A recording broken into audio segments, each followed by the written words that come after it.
Hey, it's Jordan with Status Coup. Mini Trump, Ron DeSantis, governor of the free state of Florida, now has an opponent for governor of Florida after Charlie Crist, the former governor of Florida, actually was governor of Florida when I was in college in the mid 2000s in Florida.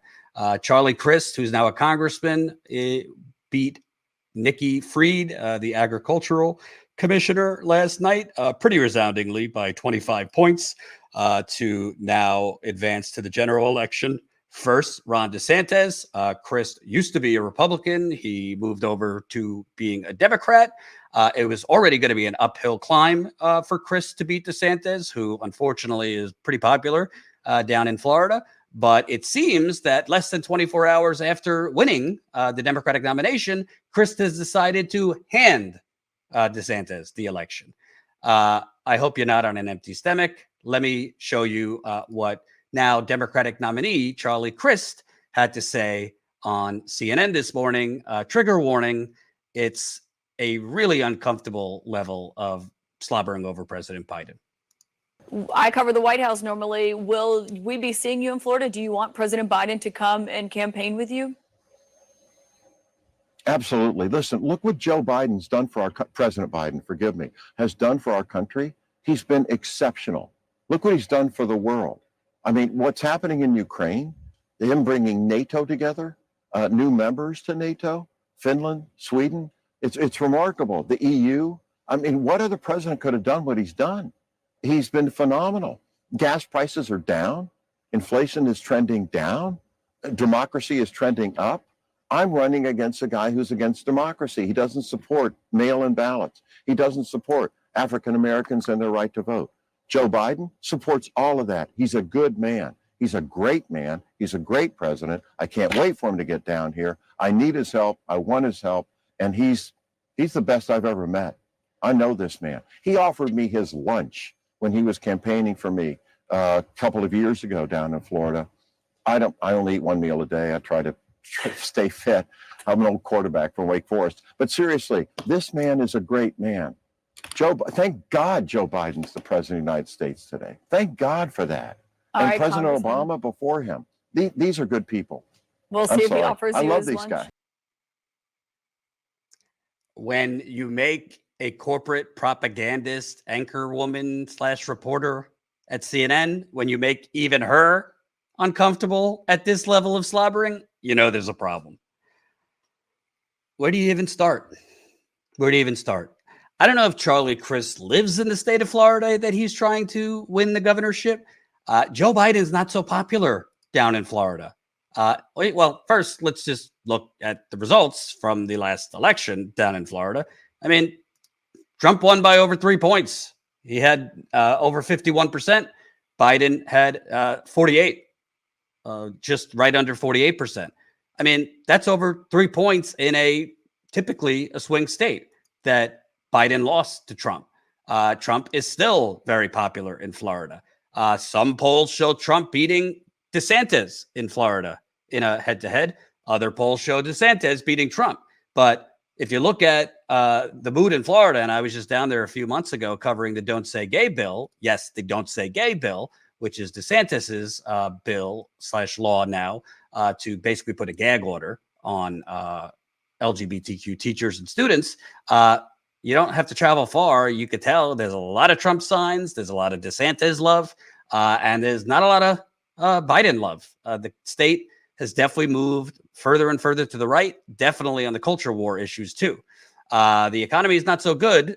It's like in many other places, rent is up 20, 30% in a lot of major cities like Tampa, Orlando, St. Petersburg. But people are getting sucked into the culture wars that DeSantis has so expertly executed. But does Charlie Crist think running a campaign hugging Joe Biden is going to take down Ron DeSantis? Well, no, it's not. And by the way, Republicans are already seizing on Charlie Crist's previous affection for Joe Biden. I can't wait for the ads to start running about Charlie Crist being so thankful that President Biden offered him his lunch. Let's just give you one example. This is from Monday morning. morning after the primary. So today, viewers in Miami, Fort Lauderdale market get a Republican ad. Let's take a look. Charlie Chris thinks Joe Biden is the best president of his lifetime. Thank God for Joe Biden. Chris would do to Florida what Biden's done to America. I'm so proud of this administration. Chris votes with Biden 100% of the time. Chris teamed up with Biden to hire 87,000 new IRS agents to audit the middle class. Chris even supported Biden's agenda to defund the police. It's reallocation. Don't let Chris impose Biden's destructive policies on Florida. Thank God for Joe Biden. God, the ads write themselves. I can't wait for the lunch bucket ad that Uncle Joe, gave his lunch to poor Charlie. And what is Charlie Chris campaigning on? Wait for it. Wait for it. Saving democracy. Can't make it up. Let's take a look. Florida is my home. There's so much to be proud of, but this doesn't represent us. You are pushing false narratives. Don't say gay bills. To pick a big fight with Disney. A 15-week abortion ban. No exceptions for rape or incest. I'm standing in your way. Reprimanding high school students. Who raised him? He's widely expected to run for president in 2024. It's a strange phenomenon that's happened in the age of Trump, which is that displays like that are somehow viewed as strength. Florida, we deserve better. Somebody who actually wants this job. I've spent my whole life fighting for the people of Florida. As the grandson of immigrants, I know what it means to live the American dream. It starts by building the middle class and lifting people up. And as governor, I was proud of what we accomplished. But now, Ron DeSantis is attacking Florida. He says he's all about freedom, but only if you do what he says. He's banning a woman's right to choose, disenfranchising black voters. As just another attack on the black community by this governor. For him, politics is all about power, resentment. He wins, you lose. This campaign is right versus wrong. What is the matter with that guy? But I'm running for governor to stop him and build a Florida that works for everyone. He is a governor of the people. Not making it about going from one side or the other, but really bringing people together. I'll tackle the affordability crisis and stand up to the special interest. Create good-paying jobs, protect your reproductive freedom, and build a Florida for all. We can do this together. We can stand up to the hate, and with your help, we will win in November.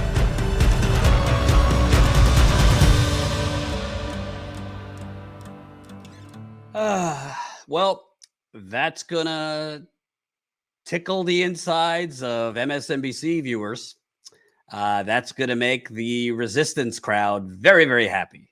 And that's probably gonna lose you the election, my guess, by 6 or 7 points, maybe a little less. First of all, a lot of the things that that Chris is highlighting in that ad are going to actually excite the Republican base to come out more. The only liability, I would say, as far as the social issues, really, for DeSantis in Florida is the abortion issue, which we're starting to see based on election results from last night in New York and Florida, including a special election in New York that a Democrat beat a Republican, but it was expected to be closer than it ended up, that the Roe versus Wade overturning by the Supreme Court, the overturning of Roe v. Wade, is playing a part in a lot of elections. But that's certain places. We don't know if that would be definitive down in Florida. That could peel away some support from DeSantis of more suburban women who might normally vote Republican, but with a preview of DeSantis wanting to basically just ban it with no exceptions in Florida, that could peel off some voters. But all this other stuff, the Don't Say Gay bill, the Stop Woke Act, him trying to, make it harder for felons to vote, all that stuff, very popular with the Republican base. So then how does Charlie Crist win? You got to excite young people. You have to excite the Democratic base, and you have to get some non-voters out. Well, I don't really know how that ad does any of that. It's a lot of vague, grandiose things, lift the middle class, good paying jobs, attack costs. There's no specifics in there. He's attacking DeSantis on all his, yes, horrible attacks on LGBTQ people, black people, all that is gravy. But how does that affect people's wallets in Florida? Because I can tell you, Florida's inflation rate is higher than the national average. Property taxes, if you live in Florida, have been rising. There are economic issues in Florida. Rents, as I said, in Tampa, Orlando, West Palm Beach, Miami, out of control. He's not addressing any of that because he's a corporate Democrat and he's probably taking money. Actually, he's definitely taking money, if I looked, from the real estate developers, Wall Street, et cetera, et cetera. During a CNN interview this morning, he was mentioning his website almost at every other breath, begging people to donate because DeSantis already has $130 million in the bank. Let me repeat, $130 million DeSantis has in the bank ready to deploy. DeSantis is hoping he doesn't have to use it all up here and could use it, reserve some for a presidential run. Yes, the message does resonate. I think that, this is just a pit stop for him. He's going to automatically turn around and run for president. But I don't even know if Republicans care about that because, he would still be governor of the state even while running for president for a year and a half, 2 years. So I don't really see anything in here. To me, Charlie Crist campaign and these themes really seem deja vu to Hillary Clinton in 2016. It's a lot of, nice feeling, warm and cozy music and broad themes about being together. And this person's Lucifer and this person's against our values, but it's not going to actually excite more voters than your base to come out for you.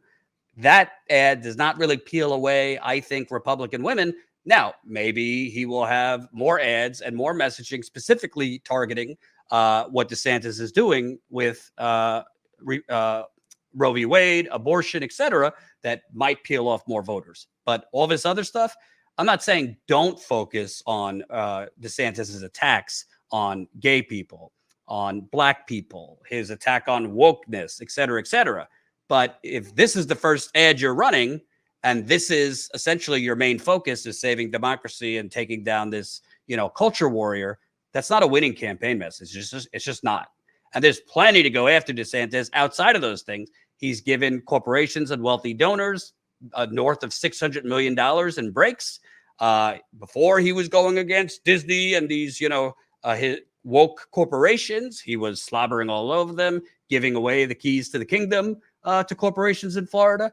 He is, like every other politician in America, handing cities and even rural areas over to real estate developers so they could jack up rents. Plenty economically to go after him on that might actually be a winning message, might excite more people to come out than just the diehard Democratic base. Because you need the diehard Democratic base to come out. You need more black voters to come out than have been coming out. And you also need young people. You need people that don't traditionally vote or have voted but sat the last election out. I don't see him accomplishing any of that with these ads. And by the way, he's definitely hurting his own cause by basically sending Joe Biden love letters on national television. You don't have to say, no, I don't want Biden to come down, but you just say, I respect the president, think he's done a good job, but I'm running for governor of Florida. Joe Biden could defend himself. That's it. He's not popular in Florida. And by you, waxing nostalgic that he gave you his lunch. Oh, this is going to be bad. I think DeSantis, if this is the campaign he runs, I think DeSantis might win by 7 to 8 points. Corporate Democrats doing what corporate Democrats do, running on, yes, stuff that we should value, but totally ignoring the economic issues because they're actually complicit in screwing you economically. Thanks for watching, and make sure to tune in to Status Coup's daily live stream Monday through Thursday at 5 o'clock Eastern Time and Fridays at 4 o'clock Eastern Time.